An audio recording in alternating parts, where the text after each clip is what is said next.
అయితే ఈ యొక్క సమయాన్ని నాకు ఇచ్చినటువంటి సంఘ కాపరికి, సంఘ పెద్దలకి అందరికీ నా యొక్క వందనాలు తెలియజేసుకుంటున్నాను. నా సాక్ష్యం ఏంటంటే, దేవుడు నాకు ఇచ్చిన స్వాస్థ్యం నా యొక్క కుమారుడు. అయితే వాడికి పుట్టినప్పటి నుంచి ఏంటంటే బాగా పుట్టిన ఒక 15 days నుంచి బాగా వామిటింగ్ చేసుకుంటుండే. అయితే తాగిన పాలు తాగినట్లు ఇట్లా మొత్తం వామిట్ చేసుకుంటుండే. అయితే ఏదో కొన్ని వానికి ఉంటుండేనో ఇక బాగా అట్లా రోజు ఎప్పటికీ వామిటింగ్ చేసుకుంటుంటే వీటిలో ఎందుకు చేసుకుంటున్నా అని చెప్పేసి అడిగితే మా అమ్మ వాళ్ళు అన్నారు, ఇక అట్లనే చిన్నపిల్లలు ఉన్నారు కదా, 3 నెలల దాకా అట్లనే అక్కుంటారు, తర్వాత మంచిగా అవుతారు వాళ్ళే, ఏం కాదు అట్లనే అక్కుంటారు, చిన్నపిల్లలకు అట్లనే ఉంటుంది, అందరి పిల్లలు అట్లనే కట్టుకుంటారు అంటే, సరే మరి చూద్దాం మరి అట్లనే కట్టుకుంటారేమో అని నేను కూడా అట్లనే చూసినాను అనమాట. చూసి ఇక తర్వాత వాళ్ళ డాడీ కూడా ఎంతగానో కట్టుకుంటుంది కదా, మరి హాస్పిటల్కి ఏమైనా తీసుకోవడం అంటే ఇట్లనే ఉంటారంట, మరి చూద్దాము ఒక కొన్ని రోజులు చూసిన తర్వాత తీసుకోవద్దు వస్తుంది అని చెప్పేసి ఇక తర్వాత కొన్ని రోజులు చూసిన తర్వాత సరేలే ఒకసారి పోతే ఏమైందని చెప్పేసి డాక్టర్ దగ్గరికి వెళ్ళేసి వచ్చినాం అనమాట. అయితే డాక్టరు చూసి నేను ముందుగా మందులు రాస్తాను అని చెప్పేసి మందులు రాసిండు. సరే సార్ రాయండి అని చెప్పేసి రాసుకున్నాం. బాబుని చెక్ చేసి మందులు రాసిన తర్వాత ఏమన్నాడంటే, స్కానింగ్ తీసుకోండి, ఎంతకైనా మంచిది ఒక స్కానింగ్ తీసుకోండి అని చెప్పేసి రాసిండు.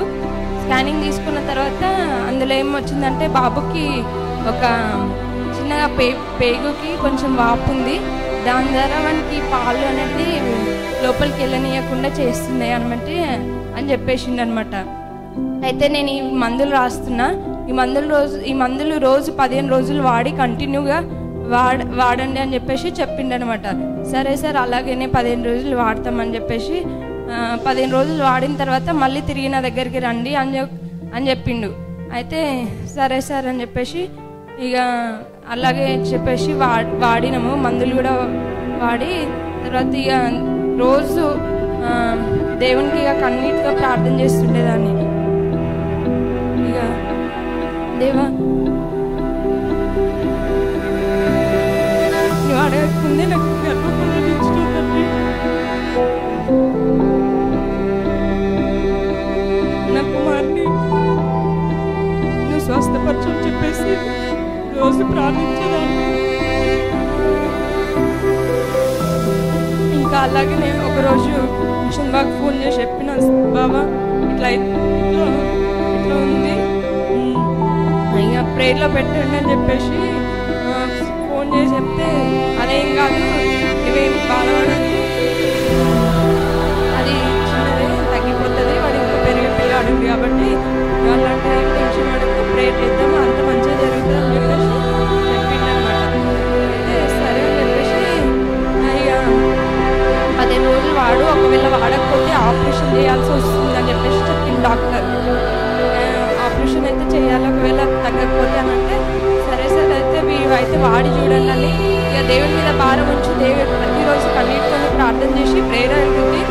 ఇక ప్రార్థించే వాళ్ళ కుటుంబం అంతా కూడా ప్రార్థించింది.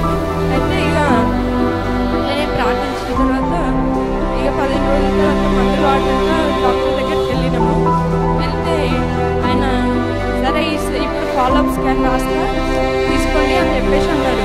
సరే సార్ రాయండి తీసుకుంటామని చెప్పేసి ఫాలోఅప్ స్కాన్ తీసుకున్న తర్వాత అందులో ఏమీ లేదు, అసలు మొత్తం డిజాల్వ్ అయిపోయిందమ్మా, అసలు ఏమీ కూడా లేదని చెప్పేసి స్కానింగ్లో అసలు ఏం రాలేదు, మొత్తం సాల్వ్ అయిపోయినట్టు వచ్చింది అనేది చెప్పేసి నాకు చెప్పాడు.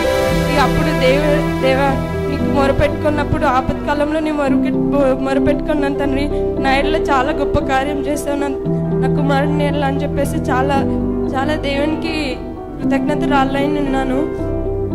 నా కుమారునికి చక్కగా స్వస్థతనిచ్చాడు, ఎటువంటి ఆపరేషన్ ఏది లేకుండా కేవలం మందుల ద్వారా దేవుడు నా కుమారుని స్వస్థపరిచిండు.